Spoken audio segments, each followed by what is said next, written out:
Everyone is a star child, made of stardust and the infinite potential of the universe. This extraordinary feel is something in each of us clamors for freedom from the bonds of fear, conformity, and an ordinary life.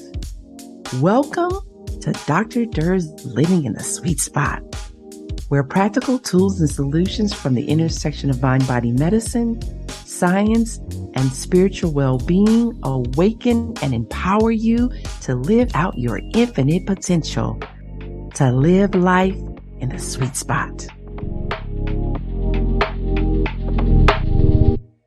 Welcome, everyone. I am your host, Dr. Balin A. Durr, and I want to thank you for joining us today as we are going to have an amazing conversation today with John W. Fountain. And he is an award-winning journalist, and he's also many things, frankly, but in addition to all of those wonderful things that he has managed to do, which we will discuss, he is also a member of what I call one of the men folk in my village. So we're going to talk about today his trip to Ghana, his writings, his many accomplishments, again, as an award-winning journalist, his book on fatherhood, and many more things, but about how writing is important in telling our stories and mentoring and the fulfillment of our lives. Again, we have these conversations about what I describe as mental wealth, which is brain health and transformative thinking, and how that is the gateway to the demonstration of our greatest infinite potential. So with that said, let's start this conversation with John, and then I'm also going to tell you a lot more about his accomplishments. So John. Yes, how are you? Hi there. You I am so excited to sit down and have this conversation with you, because this, of course, is kind of, I'll say culmination, but obviously an ongoing conversation that you and I have been having since we met in May of 2012. And you know what? So here's the thing about that. I had to go and grab the book and cheat, right? Because I had to go, this John's book, Dear Dad. And I said, when was that we met? So of course I had to go open it, and you signed it for me. It says May 25th, 2012. Wow. Yeah. Long time ago. Yes, it was. And of course, you were so gracious. And at the time, I had recently published my own book, Heaven Abounds in You. And you were so kind and so gracious. And then we signed copies of our books and then gave them to each other. And you actually were there at the Starbucks and having a conversation with some of the other men folk in your village, right? And I came upon you all, and because at that time, of course, because I was so wanting to learn and understand about men folk, and I tell people, you know what, I love people in general, and especially, but in particular, when it comes to men folk, I love Black men, right? Because you all are so you for all that you all have endured, and by and large, I think you've managed to hold on to your identity and your humanity, and you still stand strong and say, we are still here, right? So, you are kind enough to kind of let me kind of move into the conversation and have it with you. But before we continue into that part, what I really want to do, though, is I want to go ahead, and I wanted to do it, with us engaging. I want to share just with folks how fabulous you are. Right. I want them to know that, because I know, you're humble and and quiet and soft-spoken. Although you and I both know that, when folks come the wrong way on your Facebook page, they're gonna get checked. They are going to get reeled in. As we should. Yes. So, but you have really done some amazing things, but more importantly, amazing things in the service to our people, and I think to the consciousness of this country, right? To awaken them and to hold them accountable to their promise, Mm. right? To what they've said in the Constitution. And so hold them accountable to that promise, to that commitment, as you know, as some people say, that bounce check. Mm. um, and it's one of the reasons that I love you, how you combine your brilliance and your soft spoken, and your humor, and your poetic writing. Oh my God, at times it just brings me to tears. It's just so moving, and but still combine that with the strength that says, I am all of a man. I am all of a human being. And what matters most for me is my humanity. So Mm. those those are things that I love about you. And how I describe that about you is that you are a beautiful masterpiece in the soul of a man. Hallelujah. Let the church say amen. Haven't Yeah. been quite described like that, but I'll take it. Because that poet in me, right? Yeah, yeah. that's and that's where that comes from. But Mm. yeah, I think that is more than an apt description. So let me just go ahead, like I said, and share some of these accolades. So, again, you are John W. Fountain, a native son of Chicago's West Side, and that you are an award-winning columnist, journalist, professor, publisher, and author of True Vine, a young Black man's journey of faith, hope, and clarity, and then Dear Dad: Reflections on Fatherhood. You're also a full tenured professor of journalism at Roosevelt University, and that's been since 2007. And you have written a weekly Sunday column for the Chicago Sun-Times for 13 years. And as a journalist, you chronicled the stories of murders for 30 years, mostly in Chicago. In 2021, you won you won a Fulbright Scholarship to Ghana, where you taught at the University of Ghana at Yes, Lagon. Legon, and conducted a research project, Africa Calling: Portraits of Black Americans Drawn to the Motherland. And so obviously you've won numerous journalism awards over your nearly 40 years of your career. You've authored 5 books, including the latest one, which is Cries, in Black and White and Shades of Gray. And obviously you've been a frequent guest commentator on radio and TV. And I just want to mention in particular, of course, you've written for some of the big ones, like the New York Times, the Washington Post, and then also, your book, uh, Dear Dads, ended up becoming a series on National Public Radio.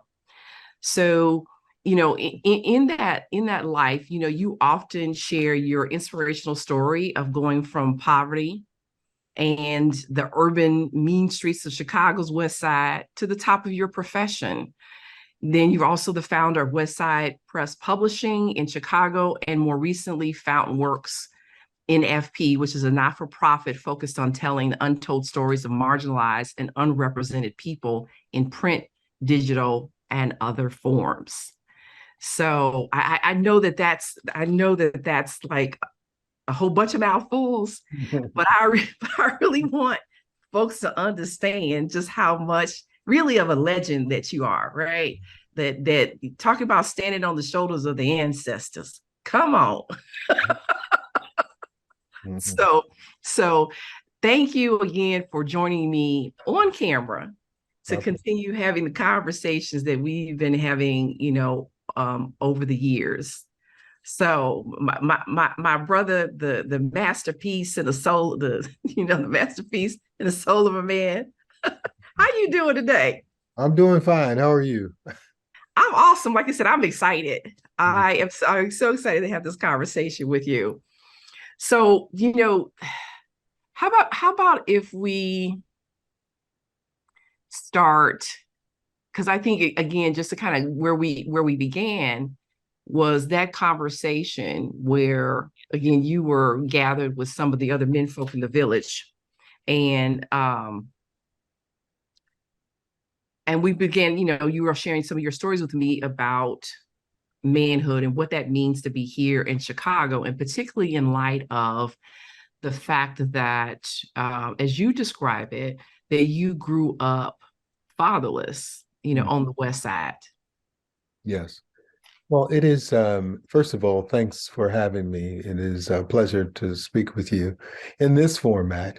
And all the things you said, I'm really grateful and humbled by them. I grew up fatherless in this sense, that my natural father left us when I was about 4 years old. And I have two distinct memories of my natural father. One is he's being led out of our apartment in handcuffs on the west side of Chicago. I later found out because my mother thought that he was going to hit her. And Mm, so it was an issue of domestic abuse.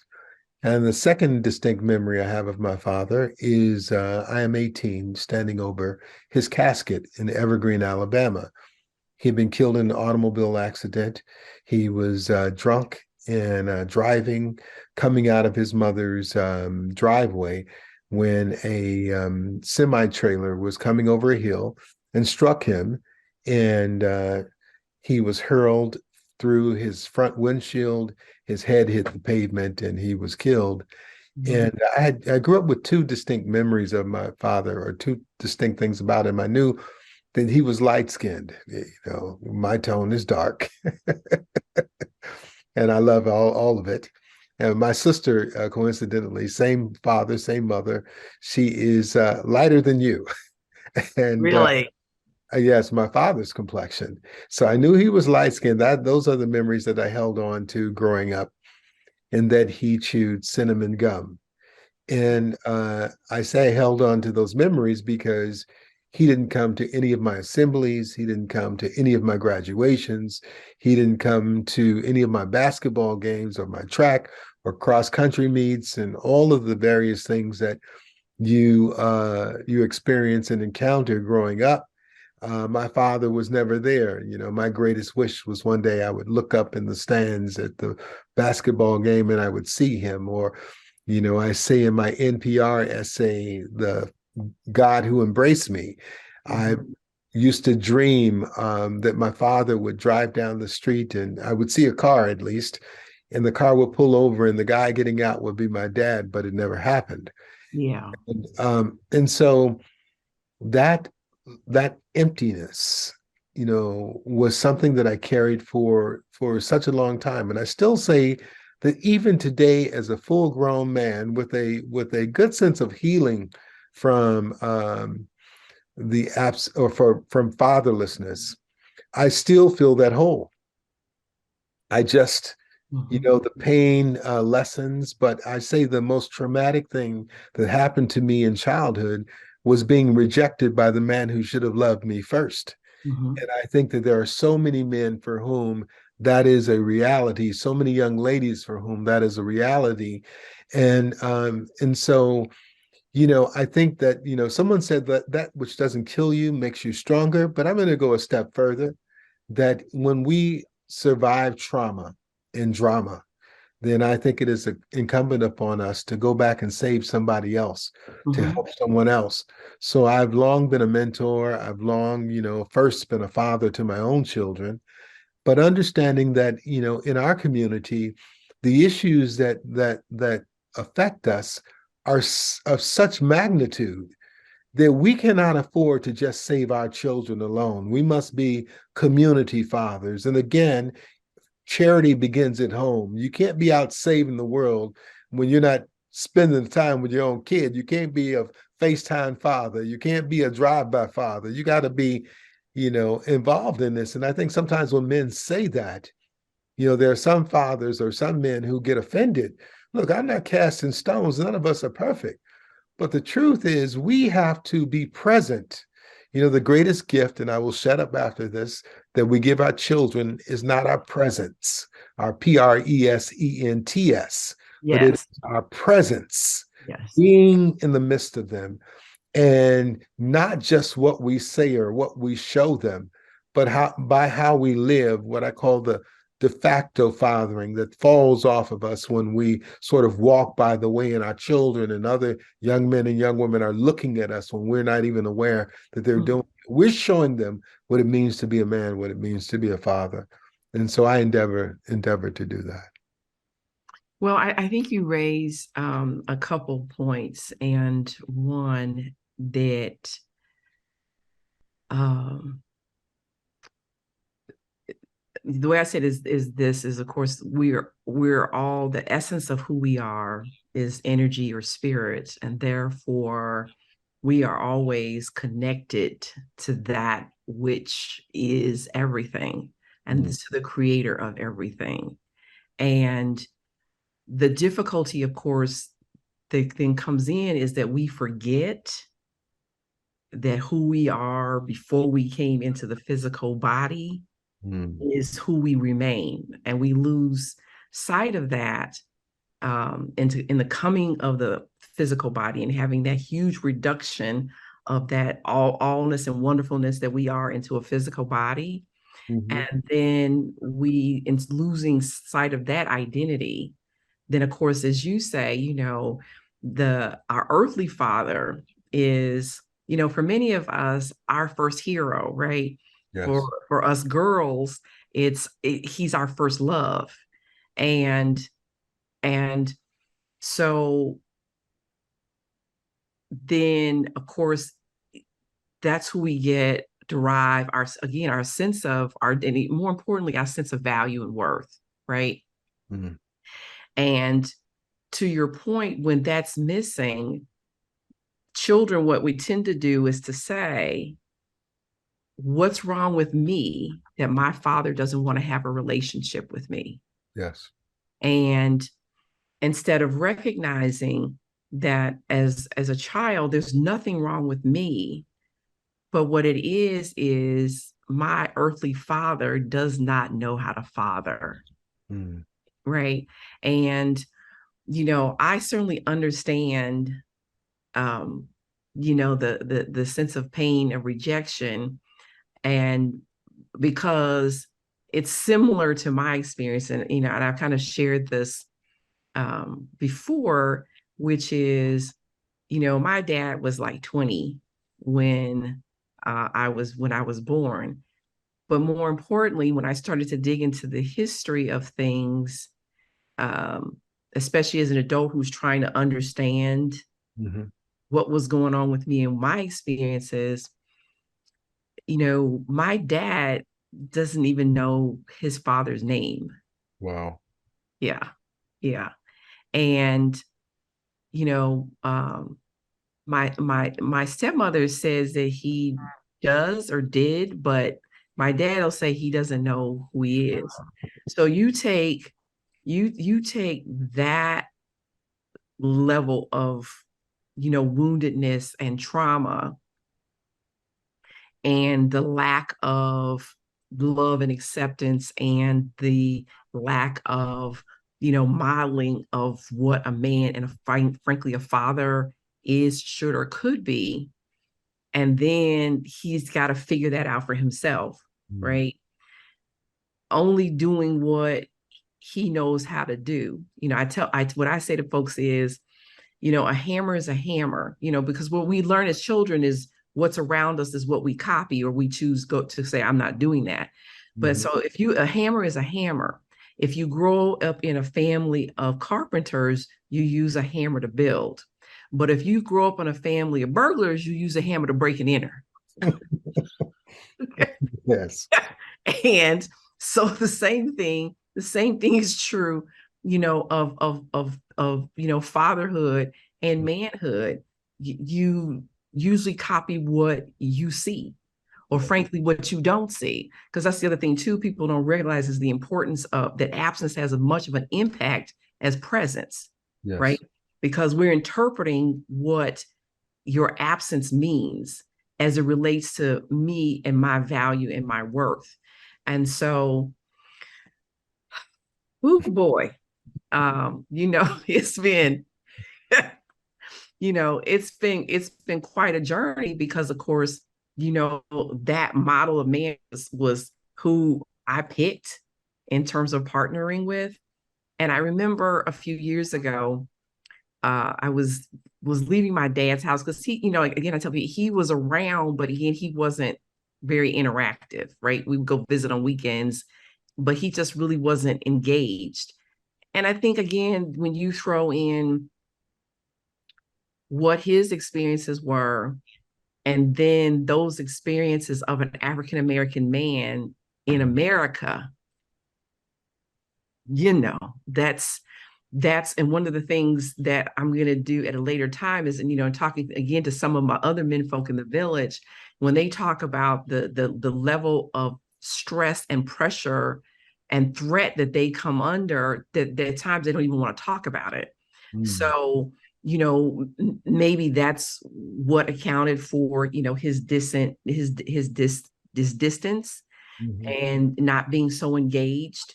Um, but I remember leaving one day, and we hugged each other goodbye, and so I said to him, I said, I know you love me. And he seemed a little surprised. And and he said, how can you tell? I said, because I can feel it, right? I can Mm. feel it in the way that in the energy in which you hug me. So while the relationship is in terms of the level of engagement has been far less than I wanted, and times, I'm just being honest, I've had to work through, my resentment and my anger and my feelings of rejection, and all of that at the core, in working through that and not being the little girl, I've had to say to myself, and he loves you, Mm. right? But again, he can only use his tools in the toolkit the way he knows how to use them, Yes. right? And so, I try to offer that to not only for myself, but any other people that I have this conversation with, Hmm. as a way to help them heal. And then the other thing I tell people is the other thing too that's important to recognize is actually rejection can be protection. Hmm. And what I mean by that is we have these ideal of who a parent should be, who a father should be. But again, if you're using hammers to break and enter, you actually better off from them not being present, right? And if they were the ideal father that we imagined to be, hoped for, desired, deserved, then Hmm. they would be there, and they would be there doing the things that we wanted them to do. But because they're not, there's something else.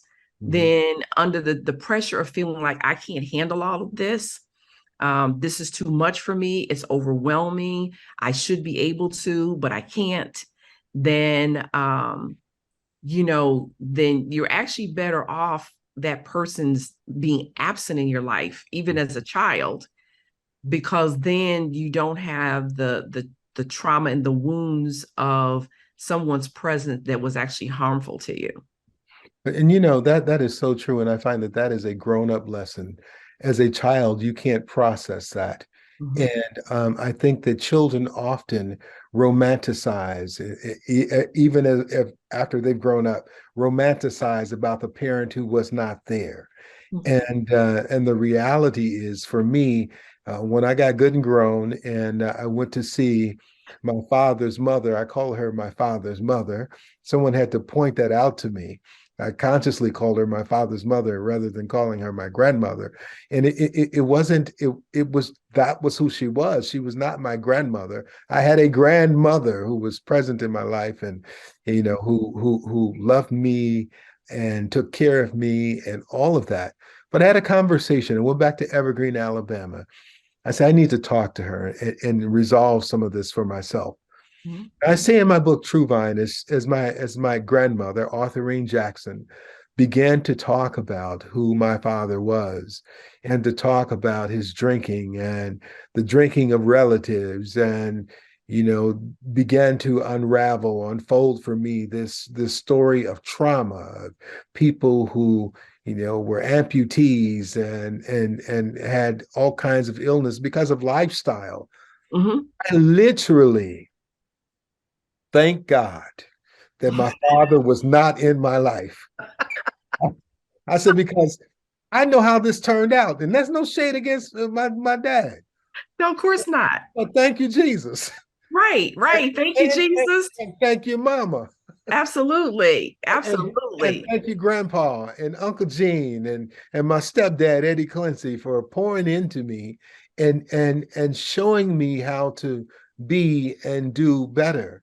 And so that was important. I also think it's one thing for a kid if the case is that your father can't be a better man. Hmm.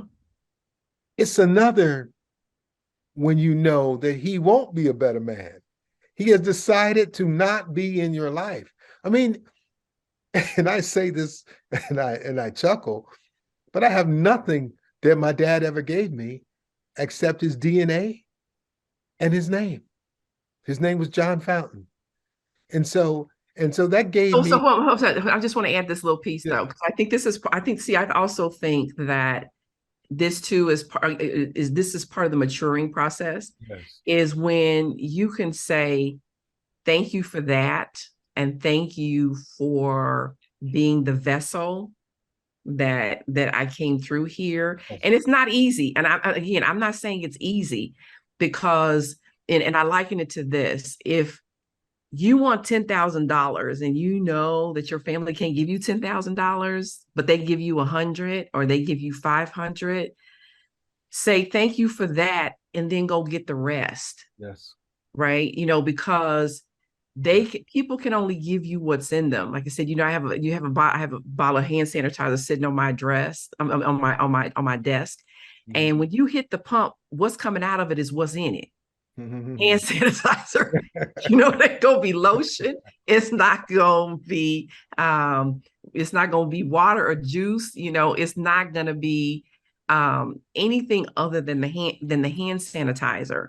So if we can mature ourselves emotionally and mentally and do the healing, then we put ourselves in a space to be grateful for what they gave us, even though it wasn't all of what we wanted. But as an adult who's grown and matured and healed the wounds, and especially for you know folks like you and I who know who the father really is and the creator, that know that he loves us more than anybody else, yes, right? And he said that to me. That no one loves you more than me. But of course, it's obviously believing and accepting that, but then be grateful because of what the vessel here has agreed to do, yes. right? There have been times I told somebody, there was uh, I had taken a year off because I was traumatized, depressed, burnt out. I had saved enough money to do so.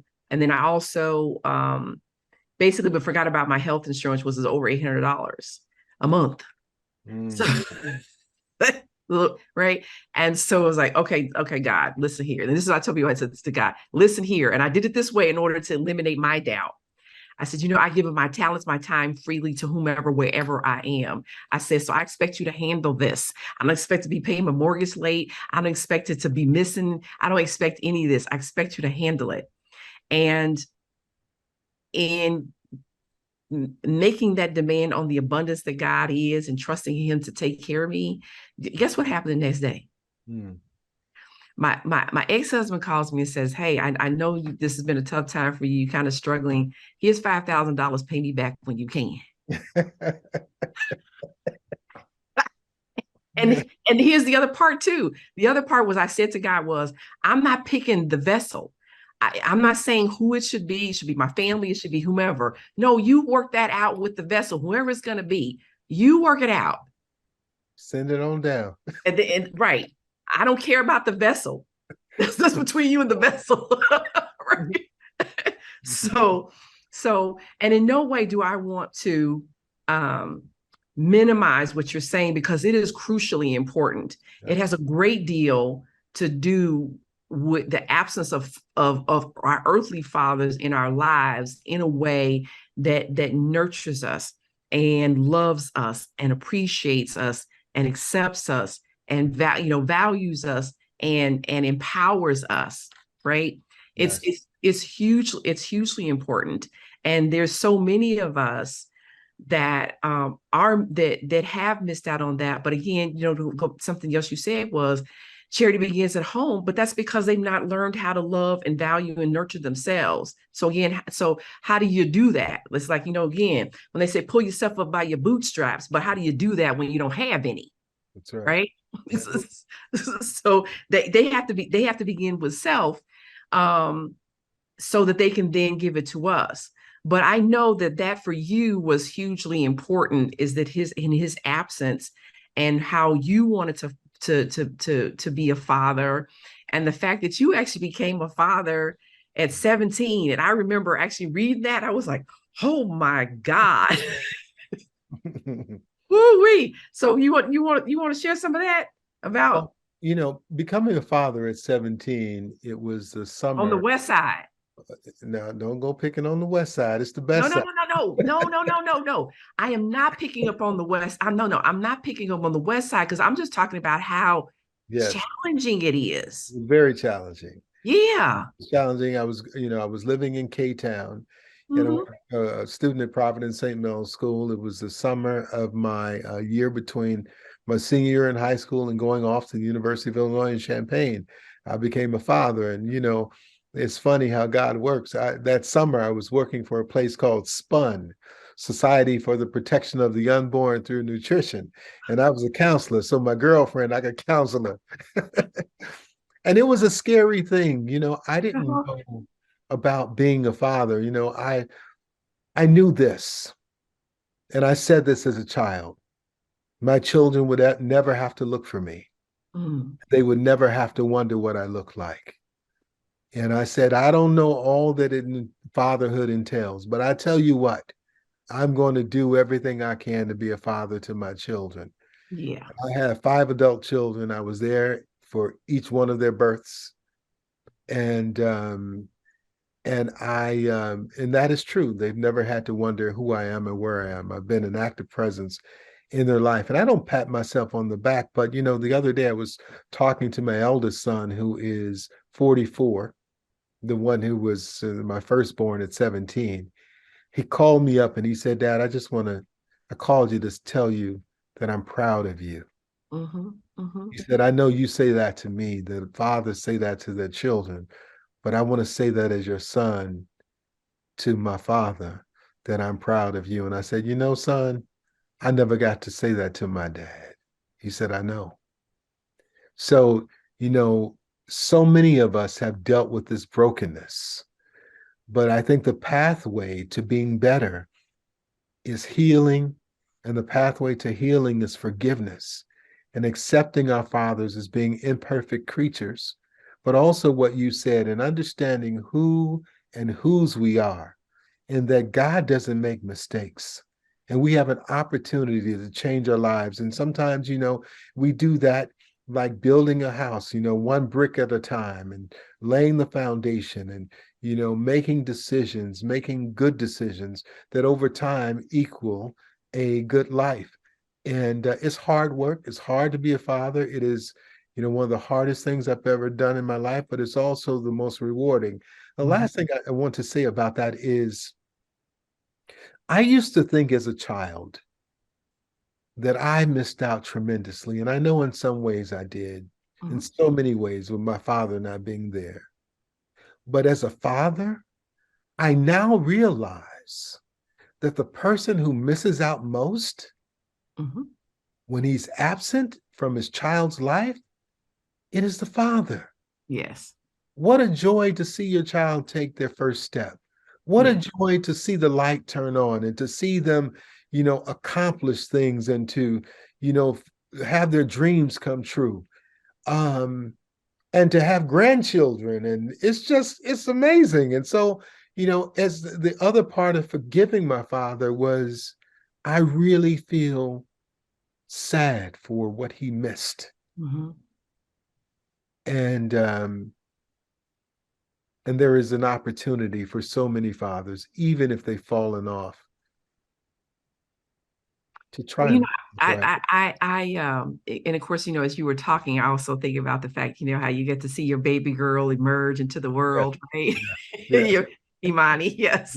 yes, yes, yes, And so the gift and the blessing that is. And I think the other thing too, to your point, is, we have this fantasy of about our parents. And again, we all deserve the best parent. yes, Um, I'm never going to say we deserve less than that. But again, I think if you look to what I call truth or reality, I think one, on the child side of the equation, if we could realize this, or if the parent would just acknowledge this, I didn't know what the hell I was doing. I did not know what I was doing. And you got hurt in the process. yes. I I'm just, sorry. yes, I'm sorry. But I did not know what I was doing. And then it would make sense. I tell people, as much training and education as I have as a child and adolescent psychiatrist, right, who's been in practice for over 20 years, I don't parent perfectly. And I have far more tools, again, training and education and experience than parents ever get, right? I Yes, have, I have to have a license to practice. I had to go to medical school. That's a minimum of 4 years plus, residency was 5 years plus being in practice. I have to do things to have a license and to sustain my license. Parents don't have to do that. I tell people, what's the truth? What's the truth of how you become a parent? The only requirement to become a parent is having sex. And you ain't even got to do that well. Just so, but the requirements to have the baby are entirely different. yes, So, and a lot of people never learn or acquire those tools. So many respects, we're asking people to be able to do what they don't know how to do, yeah. what they never learned how to do, right? I tell them it would be like, if would you come see me for surgery as a psychiatrist? People are like, no, why not? Because you're a psychiatrist, right? I said, and if you let me operate on you, you wouldn't be surprised if you came up with a limp, would you? No, not at all. So I think it's really important, again, to try to grow ourselves up in terms of mature ourselves emotionally and look at what the truth is, Yes, to accept those truths, to say, again, the fruit is consistent with the seed. If you plant apple seeds, you're going to get apples. If you plant weeds, you're going to get weeds. And so if you have somebody who has sex but doesn't know how to parent, yes, how they parent is consistent with the seed. The fruit is consistent with the seed, that's right. so and also another way I try to offer people looking at it is, and this is the really tough one, I'm just acknowledging it, which is, in their absence, they teach us some of the most important lessons, which is, of course, is not depending upon, is that no person can be our everything. No person can be all that we want, all that we need, all that we deserve, even as a parent. And that, again, is two people who are spiritual people, that not to make people our God, That's right. right? That's right. That our creator is the creator, but other people don't make the vessel, don't make the vessel our God, right? That's right. So again, um so applaud you and have such great and high regard for you in that, and in your efforts of fatherhood.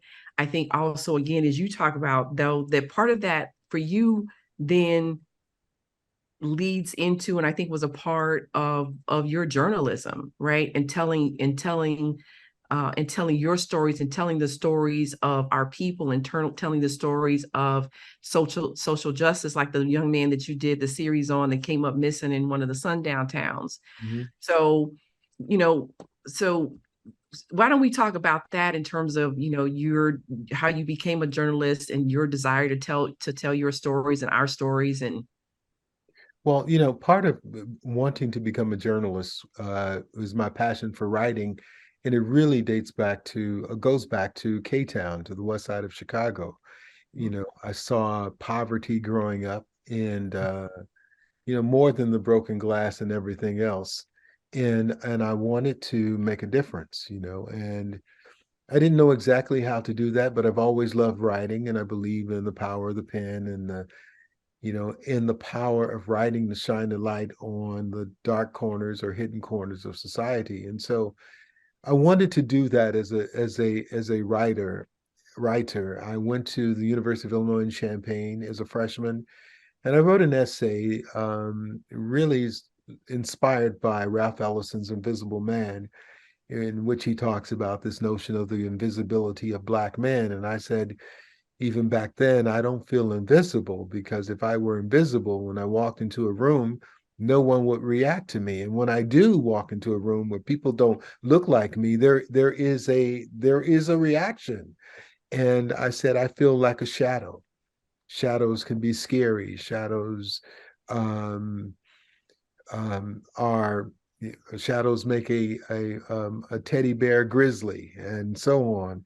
And I wrote this piece. And so my freshman writing instructor at Illinois, she copied my essay for all of the freshman writing classes to analyze. And some of my friends came back to me and said, "Hey, John, is this your essay?" I was like, "Yeah." I was like, "Man, that's pretty cool." And so I was really excited. It took me back to writing stories when I was in seventh and eighth grade, and people were really pleased with what I wrote, my classmates. And I met with my rhetoric instructor, and she said, "What are you going to do? What are you majoring in?" I said, "Well, I'm planning to go to law school and become a criminal attorney." And she said, "You should think about becoming a journalist." And I was like, "Okay." So, life happens when we make other plans. And so I dropped out of school, ended up going back some years later, and it was very clear to me that the thing that I was most passionate about was writing. And my first job out of journalism school was at the Chicago Tribune, and I'd done a number of internships, about six in total, at newspapers across the country. And I was covering. I was a nightside general assignment reporter, so I Mhm. was listening to the police scanner late at night, and I would hear calls of shots fired, and man with a gun, man shot, and so on. And it became very clear to me that most of those calls were coming from the west and south sides of Chicago. And I would also often listen for the block to see if it was close to home. And I came to understand that as a Black man in journalism, there before the grace of God go I, just another dead Black male gunshot wound victim. And we didn't cover most of those stories. So I began writing stories about those victims, writing stories about my community, writing stories about social uplift, writing stories ultimately, like last year about Jelani Day, who was found um, floating in the Illinois River down in Peru, Illinois, and stories about the 51, mostly African American women who have been murdered in the city of Chicago. One organization believes by at least one serial killer, and just writing stories to try and make a difference. I think that is what I've been called to do as a writer, and with this particular gift, and evolving steadily, not only in my writing but also multimedia storytelling and video documentaries and some other things I want to do. So as you say that, one of the things that definitely takes me back to, which is one of the things I remember the most from our first conversation, was the fact that, of course, your biggest fear was not being meaningful, Mhm. that you would be marginalized and dismissed in such a way that you wouldn't be meaningful. And Invisibility. right, invisibility. Mhm. And I think, one of the things that, of course, that makes me think about too, then, of course, is the return home. Mm. So, I certainly wanted to, we've talked about it a little bit, but not really in depth about, so what is it, what is a Fulbright scholarship, and, winning that, and then, living in Ghana and that experience. So yeah, I really want to hear about that. A Fulbright Scholarship is essentially a scholarship to the world. It's funded by the United States government, and people have heard of the Marshall Scholarship and also of the Rhodes Scholarship. The Fulbright is the granddaddy. It is you can go to any place in the world. You pick the city and the university that you want to go to. I picked Ghana because I Mhm. had visited Ghana about 17 years earlier, and Okay. I wanted to return because Ghana was the first place that I've gone that I've Mhm. ever felt free, not like a black man, but as a man. Yes. And me and my dark skin, my melanin full, I could stand out in the streets of Ghana, and I saw all my people, and it was a beautiful thing.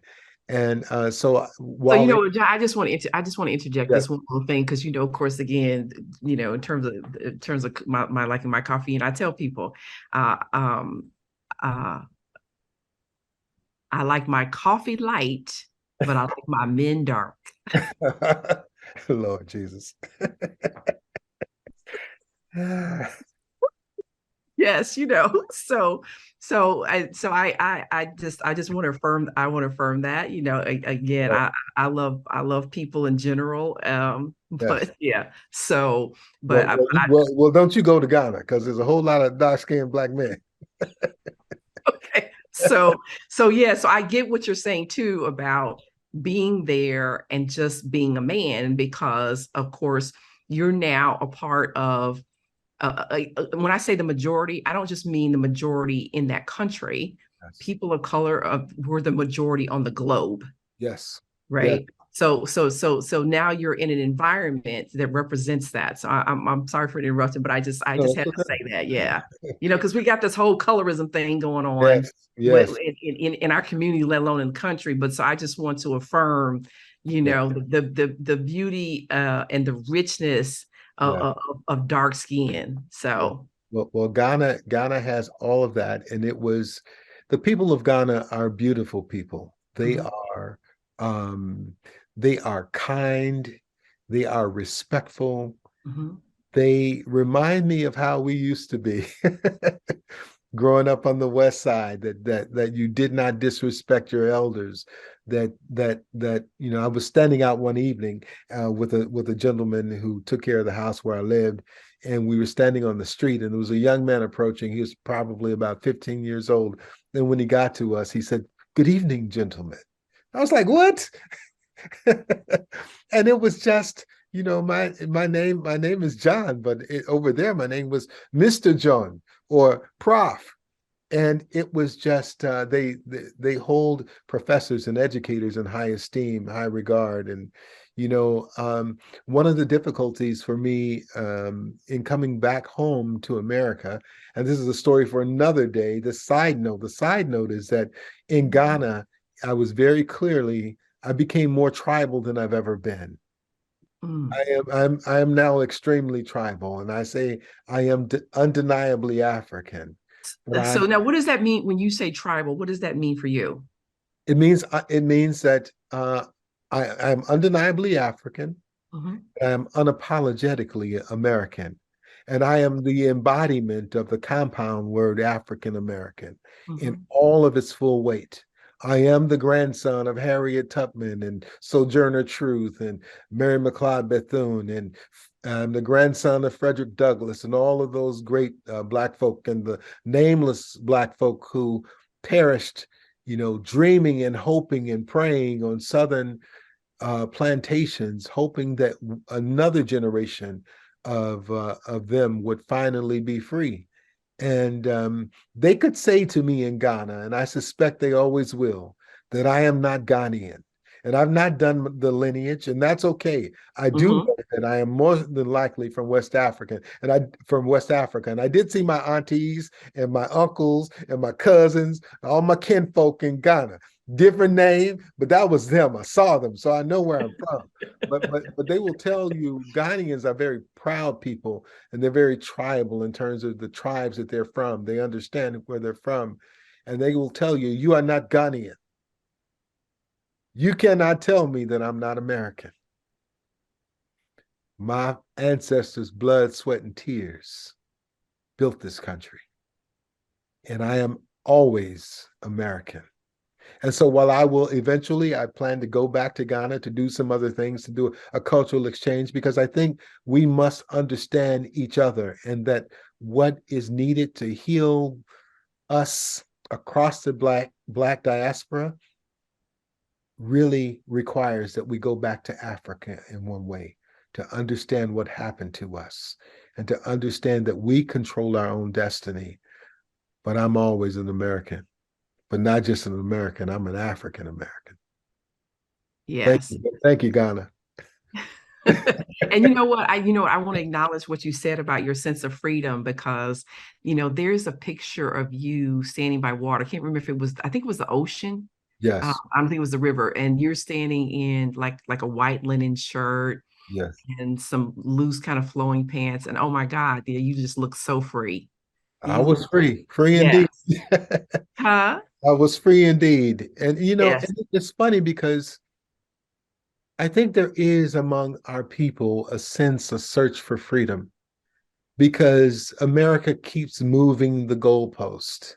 Hmm. And as you said earlier, this check that has been marked insufficient funds, and America still has not delivered.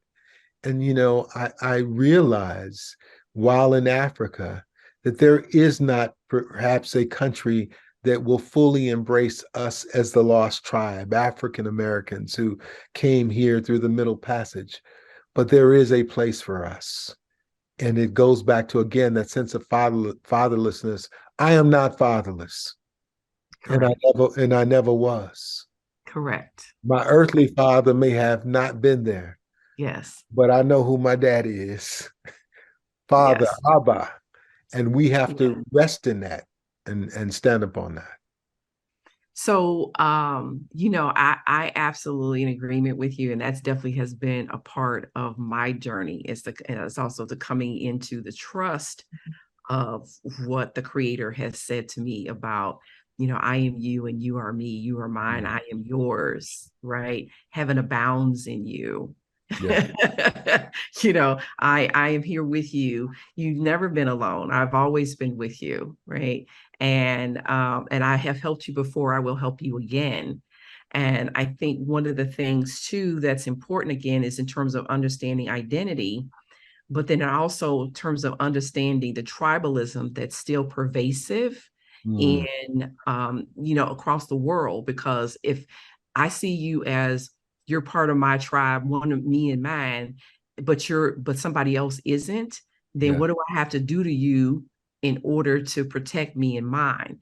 And so the way I characterize it is this: think about this. If you playing football, you don't let the opposing team march down the field unopposed, scoring at will.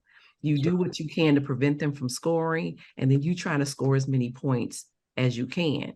So if you think of it like that, in the sense of that, being a different race or ethnicity in this country Mhm. is them seeing us as, as a competing team, as a competitor, as a threat, as the enemy. So then it shouldn't be surprising that this society has done to us what they've done to us in terms of basically bringing us over here as a commodity and then continuing to try to keep us in that place of being a commodity, right? Not being you not human. And that's how you also justify your inhumane Okay. behavior towards someone else, is by denying their humanity. Yes. So I think, it's important for us to recognize the game, right? So that you're in a better position to play and win the game. Right. So your intent in going to Ghana, because obviously it's also the Fulbright it's a teaching and research Yes. scholarship. Yes. So what were you looking to research while you were there?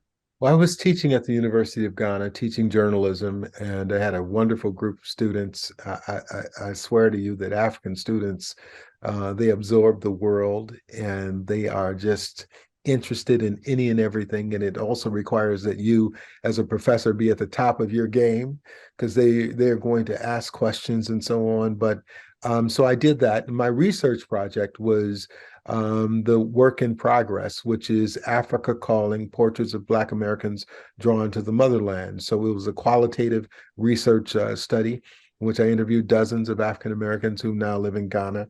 And one of the things that a number of them said to me on as I was about to return was, tell the truth when you go back. Tell what it's really like. So Yes. you don't have to worry. We'll do that. Yeah, you definitely don't have to worry about you being a truth teller. Um, and the thing too, as you talked about that, actually my first time on the continent was just last summer, and I went to Morocco. Okay. And what was so interesting was this had kind of been building over time in terms of my interest in Morocco. And after I booked the trip, Mhm. I'm driving and Spirit says you're going home. And I said, really? Really? Right. And I'm Mm, like, no, maybe I just made that up because I wanted to hear that. Right. And mm, then again, it came to me again, you're going home. And I was like, you know what? That's really, mm, really interesting. And, you know, uh, I love to travel because for me, it frees my mind, right? I can't operate on automatic. Then there's different people and the different cultures and the food and the cities and the architecture, all that stuff is different. mm, And the people there were just so wonderful. I was like, what is this? And so I asked somebody, they were just so uh, in service yeah. is what I would like to say. And I was like, what is this? And then someone told me, they said, oh, because they were on the trade routes of old, right? So you have all these people and cultures and things coming through there to trade. And for them, culturally, it's dishonorable to be unkind or disrespectful Mm, to visitors to your country. And I mm, was like, oh, that makes sense. mm. And I was actually even able to went to a doctor's appointment actually down at Rush, battling in the car. And the gentleman I came to pick it up again, he was just so nice and so service.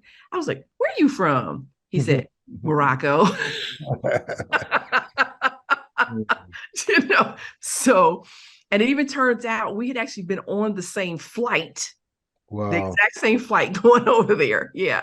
Wow. And he was saying, I went to Casablanca, he went to Rabat, and he was saying, had I known, he said, I would have invited you to come to my home.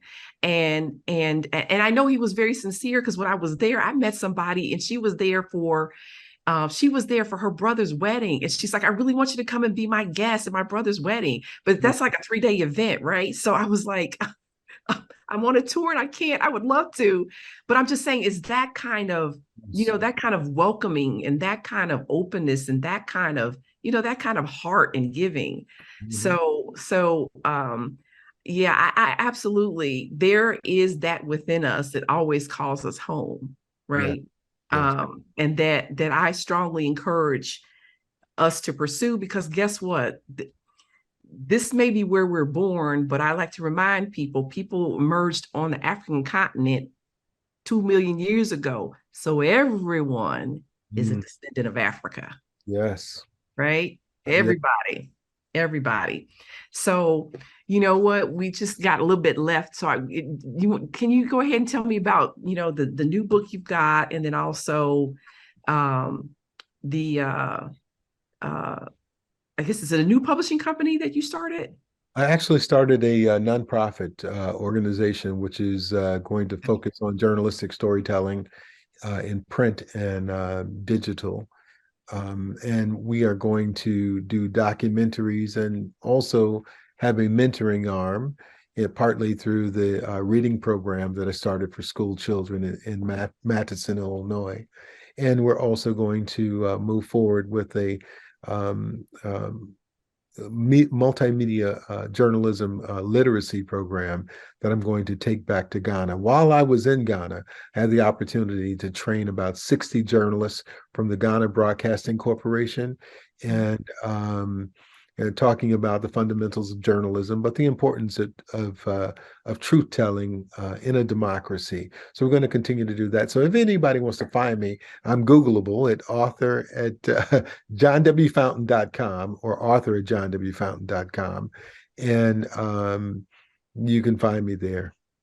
Yeah, I was going to ask you that question of where they can find you, because there's a lot to sort through. Yeah. So when you said the multimedia journalism, what is that? Give us a brief description of what that is exactly. It is no longer just a new wave. I mean, because that is where journalism is right now. It's called convergence journalism, Mhm.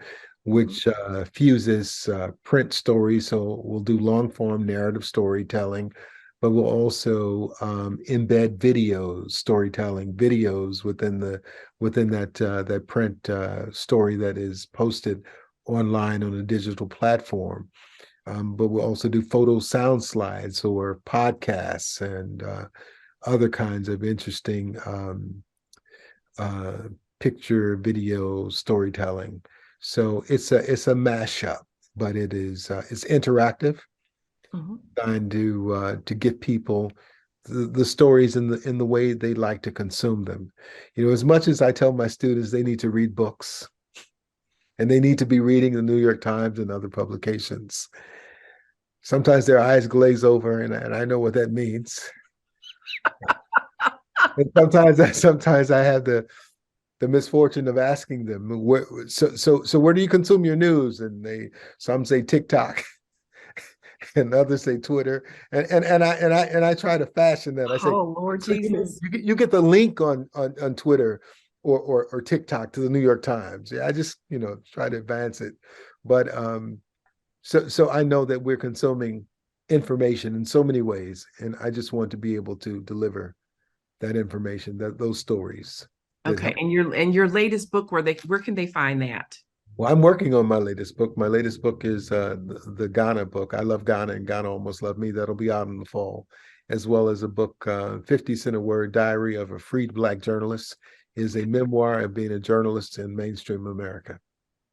All right, all right. So is that, and are you publishing those or? I am, Okay, yes. So if they okay. just go to johnwfountain.com, they'll get all the information they need. Yeah, johnwfountain.com. So, John, of course, it is always just such a gift, and such a delight and such a blessing. And I want to thank you personally, um, also for the guidance that you have offered to me, as it relates to my son Jaron, who's a 17-year-old. Because I tell him, I said sometimes I'm talking, when I see John, I'm just like, John, Lord Jesus, you all's these Y chromosome people, Y chromosome people, which for the folks that don't know this, men have an X and a Y chromosome, women have two X's. So I call men Y chromosome people. And basically, I'm just like, it just, I didn't grow up with boys or men. So I was like, if I had grown up with brothers, I said, you know what? I wouldn't have wanted a man. Yeah, you will. Whatever to deal with my son. So I thank you again for being one of the men in my village in helping me with him, and my own growth and development. And I so appreciate you having this conversation. As we know, we're gonna call this pushing the pause button, because it will continue on, right?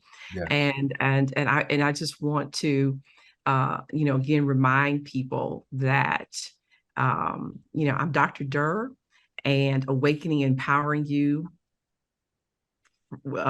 and also about your infinite potential, your ability to live out your infinite potential, to live life in the sweet spot.